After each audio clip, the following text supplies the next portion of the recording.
आदिवासियों को टारगेट करके और वो भ्रमित करने का सुनियोजित षड्यंत्र कर रहे हैं और आज भी कर रहे हैं।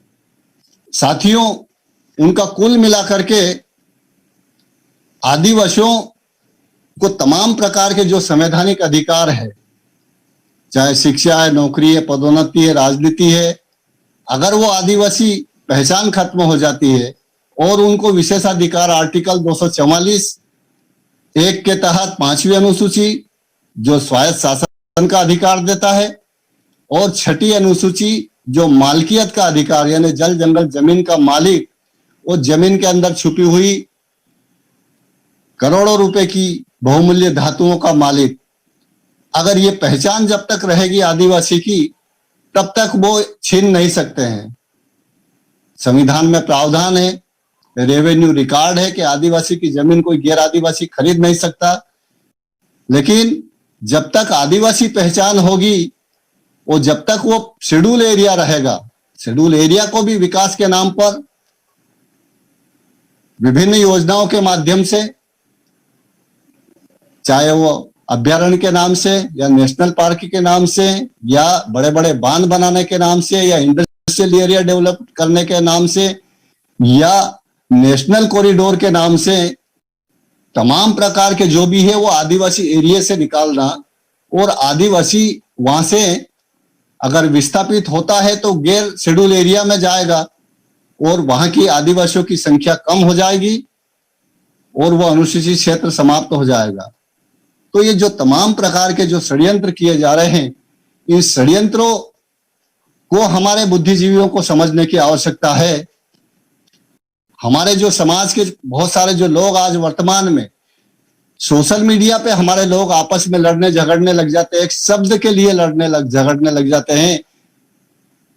अभी हमारा फेसबुक पेज पर आदिवासियों के बहुत माने हुए नेता कहें, हम गुजरात के हैं, छोटू भाई वसावा, वो आदिवासी शब्द के लिए और ये मूल निवासी शब्द रख रहे हैं और ये आदिवासी शब्द को यानी आरएसएस के एजेंडे पे काम कर रहे हैं, बाम सेफिए इस तरह के शब्द का उपयोग कर रहे हैं। तो मैं छोटू भाई वसावा को हमने पहले भी लेटर दिया, अभी भी हमने सोशल मीडिया के माध्यम से उनको कहा कि आप आदिवासियों को बचाना चाहते हो या आदिवासी शब्द को बचाना चाहते हो। आदिवासी शब्द को खत्म करने के लिए आरएसएस लंबे समय से काम कर रहा है। यदि आरएसएस के विरोध में कोई इस तरह का तुमने कोई चरणबद्ध आंदोलन किया हो या लोकसभा में कोई इस तरह का आपने वक्तव्य दिया हो कि आरएसएस आदिवासियों को हिंदू बनाने का षड्यंत्र कर रहे हैं, वनवासी कह रहे हैं, वन बंधु कह रहे हैं, गिरिजन कह रहे हैं, अरे आदिवासी जब तुम मानते हो कि आदिवासी इस देश का मूल निवासी है तो आदिवासियों की मूल निवासियों की सभ्यता है सिंधु घाटी सभ्यता, और सिंधु घाटी सभ्यता दुनिया की सर्वश्रेष्ठ और उत्कृष्ट और डेवलप्ड सभ्यता संस्कृति थी। तो उस समय तो आदिवासी था नहीं। तो आदिवासी कब बना? जब ब्राह्मणों ने, यूरेशियन ब्राह्मणों ने उस व्यवस्था को तहस नहस किया, उजाड़ा, और वहां से जब भारत के वो जो सिंधु घाटी सभ्यता के जो लोग थे, वो मूल निवासी लोग थे, वो विभाजित हुए। उनके विभाजन के बाद आदिवासी बने जो जंगलों में चले गए। अगर तुम भारत के ही अगर भारत के तुम ही सिर्फ आदिवासी ही मूल निवासी है तो जंगलों में, पहाड़ों में, कंदराओं में और दुनिया भर के तमाम विकास के साधन संसाधनों से कटे हुए क्यों पड़े हुए हो? तुम्हारे पुरखों की क्या हालत थी? आज भी अगर आदिवासियों का कल्याण और विकास हुआ है इस आधुनिक भारत में तो इस संविधान की बदौलत हुआ है। अगर ये संवैधानिक अधिकार नहीं मिले होते तो आज भी लंगोटी लगाकर जंगलों में घूमते रहते। आज भी हमारा ना स्वास्थ्य सुविधा है, ना शिक्षा की सुविधा है, ना पानी की सुविधा है।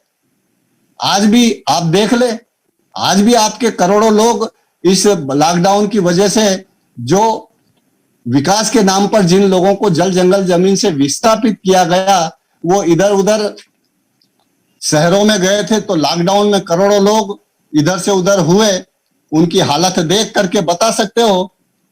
अगर रक्षा करना है तो आदिवासियों की रक्षा करो। आदिवासी नहीं बचेगा और तुम आदिवासी शब्द को बचाने के लिए काम कर रहे हो। आदिवासी बचेगा तो आदिवासी शब्द बचेगा, आदिवासी बचेगा तो उसकी सभ्यता, संस्कृति, परंपराएं, प्रथाएं बचेगी।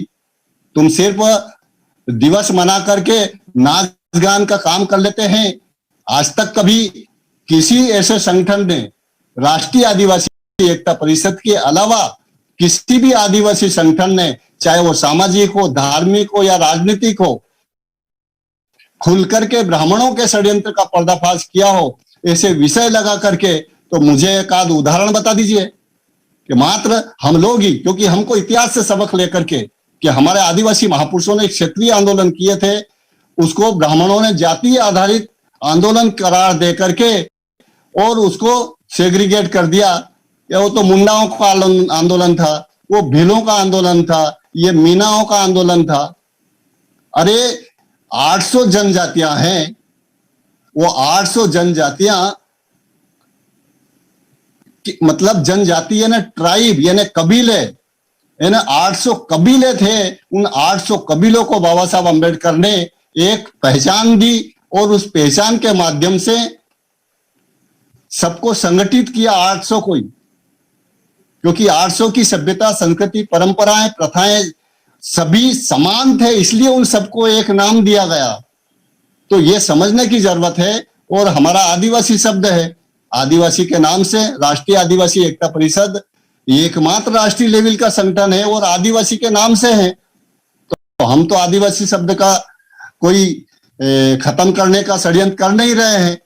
इसलिए ये तमाम जो आदिवासी शब्द और मूल निवासी शब्द के बारे में जो भी लोग भ्रमित कर रहे हैं, उन आदिवासियों को वास्तव में हितैषी है। तो इसको इस पे चर्चा करने की बजाय उन आदिवासियों के हक अधिकार, उन आदिवासियों के षड्यंत्रों के विरोध में चल रहे ब्राह्मणों के उन षड्यंत्रों को उजागर करके सबको मिलजुल करके इस बामसेब के आंदोलन के साथ में जन आंदोलन करने के लिए शक्ति का निर्माण करने की आवश्यकता है।